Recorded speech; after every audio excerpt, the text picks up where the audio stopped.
sih tiba orang yang meninggalkan seseorang itu, kemudian dia datang dan sambil bernyanyi, ya kan? Bisa aja kan karena dia adalah seorang musikus begitu. Dan lagunya itu seperti ini. Terlalu indah dilupakan, terlalu sedih dikenangkan. Setelah aku jauh berjalan dan ku tinggalkan. Nah, seperti itu. Aduh, jadi kita hari ini mau ngomongin siapa, Madam Suki? Oke, kita mau ngomongin seseorang yang pastinya kamu sudah tahu ketika Madam Suki udah menampilkannya. Yuhuu!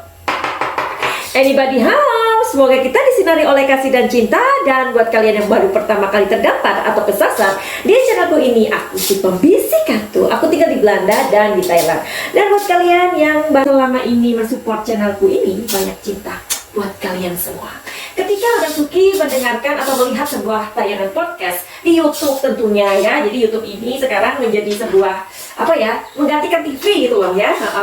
Dulu yang zaman dulu kita itu yang ngadep di depannya TV ya, sambil nyambil sambil apapun. Sekarang kita hanya dengan sebuah telepon, kita udah pasang headset atau kita mungkin menaruhnya atau melihatnya sambil bekerja atau anything ya, kita bisa lakukan itu sambil ngebawa HP seperti ini ya, dan sudah bisa terhubung dengan dunia maya.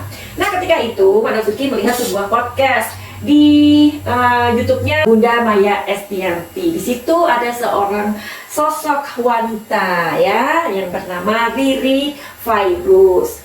Nah, si Riri ini akhir-akhir ini memang sangat menyita perhatian kita semua, Cin ya. Karena apa ya? Karena kan secara 1 tahun yang lalu si Riri ini bungkam ya masalah yang terjadi di dalam mahligai rumah tangganya. Nah, saat ini ia udah mulai open heart. Kita tahu dong ya permasalahan apa yang sedang terjadi di dalam rumah tangganya Riri Virus ini dengan si Ayus gitu. Mengingat si Ayus ini ternyata adalah cinta pertamanya si Riri loh, bisa nggak sih? Dan mereka ini memang bersatu mulai mereka SMP gitu. Nah, jadi mereka juga sudah mengalami suka dan duka yang dilalui bersama-sama. Bahkan ketika Riri nggak bisa membeli pampers anaknya, something like that ya, kalian bisa mendengarkan sendiri di podcastnya Bunda Maya Estianti seperti itu. Jadi hal-hal seperti itu ya, ketika kita sudah jatuh bangun dengan pasangan kita, ternyata ketika pasangan kita sudah mengalami sebuah perubahan dalam sebuah keuangan, hadirnya wanita ketiga, terus kemudian pasangan kita akhirnya melupakan kita, dan kemudian banyak sekali berbohong, dan demi wanita tersebut akhirnya this and that ya, kita pasti orang-orang yang pernah mengalami hal-hal seperti itu masih lengkap ya dalam pikiran kita ya, dimana kita sudah pernah mungkin memohon kepada pasangan kita, ayo dong demi anak kita. Banyak sekali cerita-cerita yang bergulir ya, dimana barangkali dari pihak wanitanya ini mengalami KDRT seperti itu. Mereka itu rela loh ya mengalami KDRT asalkan suaminya itu masih tetap bersama dia. Tetapi ketika udah KDRT, belanjaannya kurang, terus udah gitu dia bersama dengan perempuan lain, dan itu akhirnya memang nggak bisa ditolerir lagi ya dong. Jadi cerita-cerita seperti itu, ini kisah nyata ya, kisah-kisah nyata yang berhamburan itu memang banyak sekali terjadi di mana ya, di Indonesia ya. Di Asia juga ya. Jadi memang hal seperti ini dirasakan oleh kaum wanita begitu. Kembali kepada kisah si Riri, di mana Riri masih begitu kekeh untuk menyembunyikan perceraiannya kepada anak-anaknya, sedangkan Yang terjadi sebaliknya kepada Ayus, sepertinya ia melenggang manis ya dengan wanita barunya. Bahkan ia terlihat di perkawinannya Ria Ricis begitu. Jadi mereka terlihat di sana. Terus sekarang kita mau cari tahu aja yuk. Kita mau cari tahu ya bagaimana sebenarnya perasaan Ayus ini sama si Riri gitu ya. Kita lihat perasaannya. Barangkali di video yang sebelum ini Madam Suki udah lihat, tetapi kita mau lebih jelas lagi. Masih ada enggak sih rasa cinta, ya kan? Tadi yang Madam Suki bilang bahwa mereka ini sudah memulai sebuah hubungan itu pada saat mereka SMP loh, my god. Dan mereka nikah selama 7 tahun gitu. Dan dikaruniai 2 orang anak. Kita mau cari tahu ya sebenarnya Ayus ini masih ada nggak sih cinta untuk si Riri ya? Jadi sebenarnya apa? Kalau jawabannya positif, berarti Ayus sebenarnya masih cinta sama Riri. Kalau jawabannya negatif, ya berarti dia udah nggak punya rasa sama Riri Virus. Oke.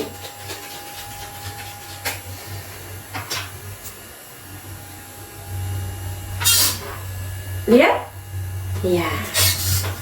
Lambang ya, lambang. Kita akan lebih mengenali lambang. Oke.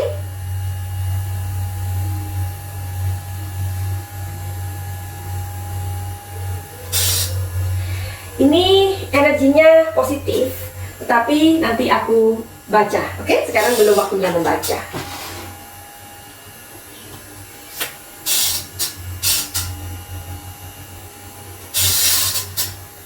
Oke.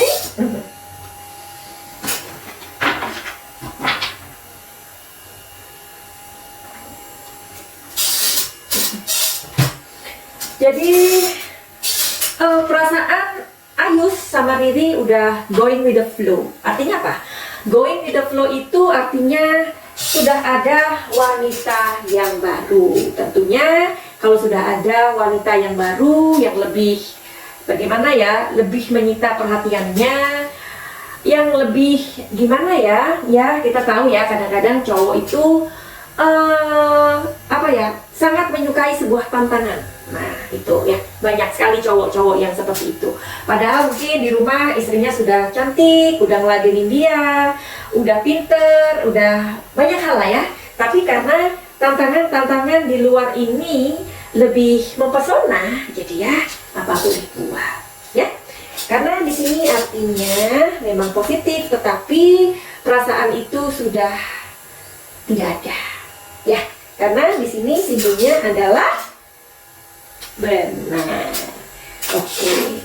Sekarang kita mau cari tahu tentang perasaan Ayus kepada Nisa. Meskipun tidak memakai kartu, tetapi kan kita pasti udah tahu lah ya, sudah bisa memprediksi tanpa kartu bahwa si Ayus ini kan lagi jatuh cinta sama si Nisa, ya kan? Tetapi apa salahnya kalau kita mau mastiin gitu kan? Oke, tetapi ini adalah sebuah info yang penting buat kalian.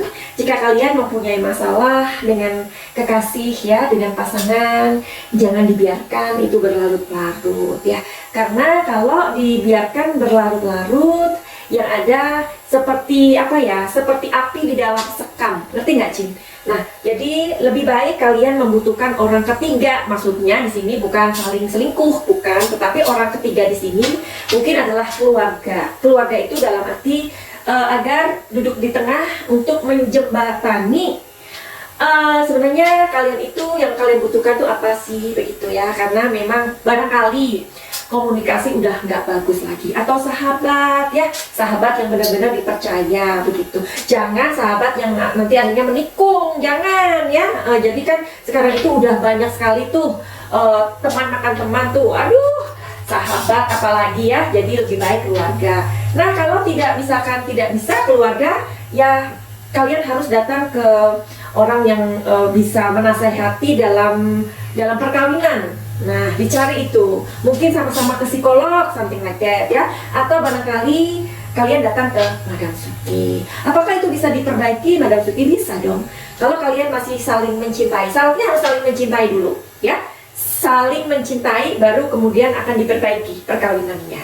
Kalaupun misalkan udah salah satu udah deh, I have enough with this marriage, ya kan? Ya udah, kalau nggak tahu caranya gimana, datang ke Madam Suki, nanti dikasih tahu caranya.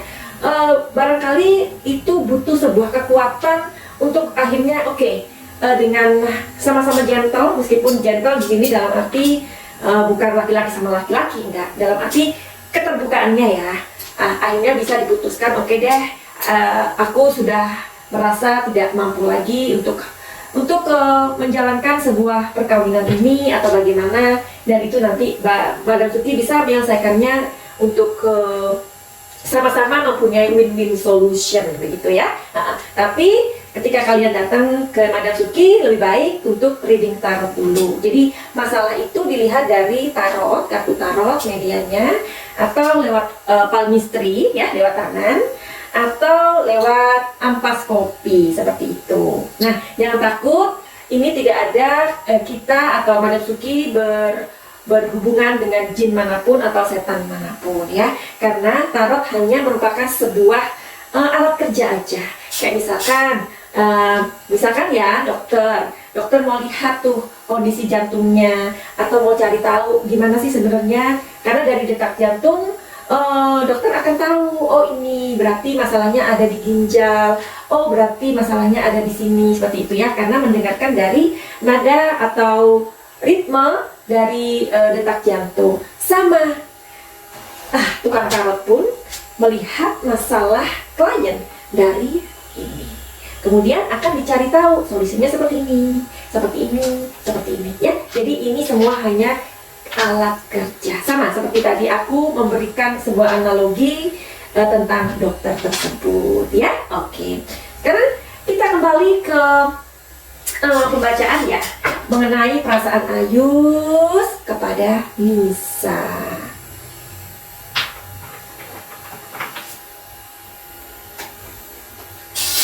Debat-debat cinta. Wow, pastilah ya. Kok begini? Oke. Dari 3 kartu ini aja udah bisa diketahui ya, bahwa memang si Ayus ini lagi jatuh cinta pastinya ya, sampai berakar begitu, bersemi, artinya bersemai di dalam hatinya dia ya. Tetapi di sini secara dia melihatnya secara fisik lah ya, karena di sini nampak dia menyukai si Nisa awalnya dari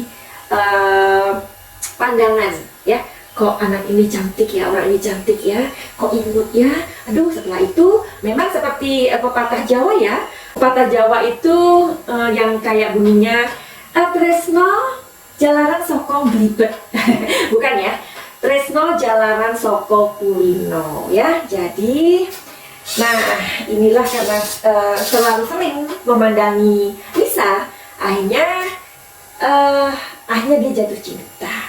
Jadi dia melihatnya itu bukan dari ininya ya, tapi awal pertama dia jatuh cinta sama Nisa itu karena dari pandangan ya, dari keseharian. Oh orang ini manis ya, oh dia cute ya, dia manja ya, ya iya dong ya, kalau ada seseorang yang manja di depan kita, nah kita akhirnya seperti merasa terbuai, akhirnya kan terpesona begitu.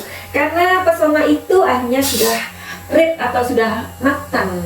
Nah, tapi memang slow ya, saat itu slow ya, datangnya itu nggak tiba-tiba Ayus ini. Nah, jadi si Ayus ini rupanya luluh lantaknya sama si Nisa nggak serta-merta ya, jadi memang membutuhkan waktu pada saat itu ya. Barangkali Ayus juga berpikir tentang Riri, karena Riri itu sosoknya lembut ya. Nah, ini aku belum melihat loh ya, hatinya Riri atau karakternya Riri itu kayak apa.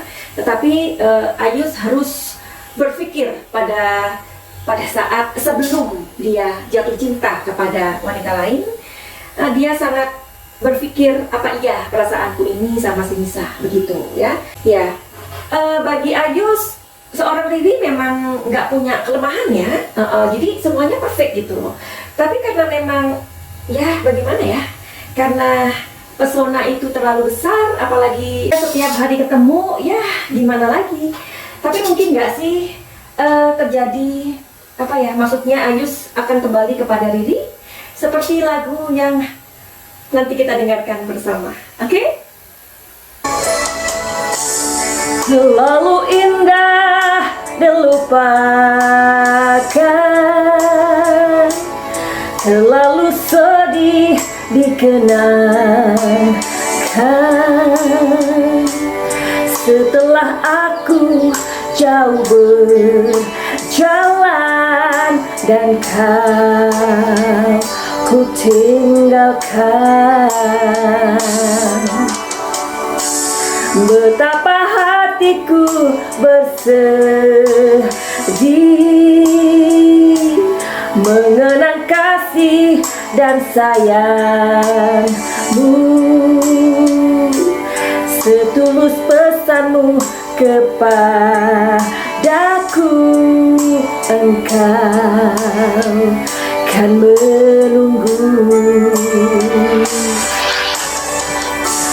Andaikan kau datang kembali,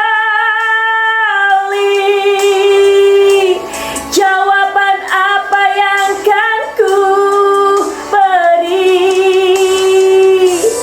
Adakah jalan yang kau temui untuk kita kembali lagi? Oke, finally itu aja. Terima kasih buat kalian yang udah selalu hadir atau melipir ya, untuk mendukung channel Madam Suki ini. Silakan kalian memberikan sebuah apa ya, maksudnya masukan apa yang mau aku lihat ya. Kalau aku ada waktu, aku akan membuatkan sebuah video buat kalian, oke? Mungkin misalkan tentang spiritual, mungkin di sini ada yang tertarik tentang apa saja ya. Jadi kita akan nanti kalau Madam Suki ada waktu, kita coba buat videonya. Silakan untuk mensupport channel ini. Caranya mudah banget, Cin. Caranya adalah kalian bantu untuk share, oke? Begitu aja. Finally, send love